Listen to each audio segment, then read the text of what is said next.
जब अब्राह ने काबे को गिराने के लिए अपनी फौज की चढ़ाई मक्का की सरजमी पर की तो वहां पर मक्का वालों के ऊंट और बकरियां चल फिर रहे थे। अब्राह ने हुक्म दिया कि इनके तमाम जानवरों को भी अपने कब्जे में ले लो। उन्हीं जानवरों में आप सल्लल्लाहु अलैहि वसल्लम के दादा अब्दुल मुत्तलिब के ऊंट भी मौजूद थे। जब इस बात की खबर अब्दुल मुत्तलिब को पता चली तो आपने एक खत अब्राह के लिए भिजवाया। उसमें लिखा था कि अब्दुल मुत्तलिब आपसे मिलना चाहते हैं और वो मक्का के सबसे बड़े सरदार है। जब अब्दुल मुत्तलिब अब्राह से मिले तो आपने अपने ऊंटों की दरख्वास्त लगाई। अब्राह इस बात पर हैरान हुए और तंज कसा, मुझको तो बताया गया था कि आप यहाँ के सरदार हैं, लेकिन आपको तो सिर्फ अपने ऊंटों की पड़ी है। अब्दुल मुत्तलिब ने कहा, मैं सिर्फ अपने ऊंटों का मालिक हूँ, जबकि इस घर का मालिक अपने घर की हिफाजत करना बाखूबी जानता है, लिहाजा आप सिर्फ मुझको मेरे ऊंट वापस कर दें। इसके बाद अब्राह ने अब्दुल मुत्तलिब के ऊंट वापस कर दिए। लेकिन जब अब्राह ने काबे को गिराने के लिए अपने लश्कर को आगे बढ़ाया तो तमाम के तमाम लश्कर वहीं पर थम गया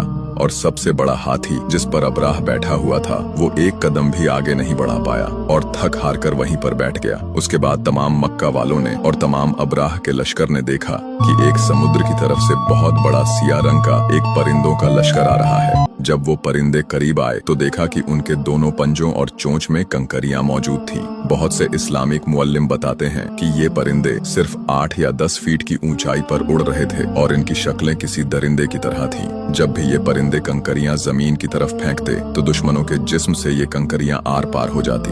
थोड़े ही वक्त के बाद अब्राह वहां से भाग खड़ा हुआ।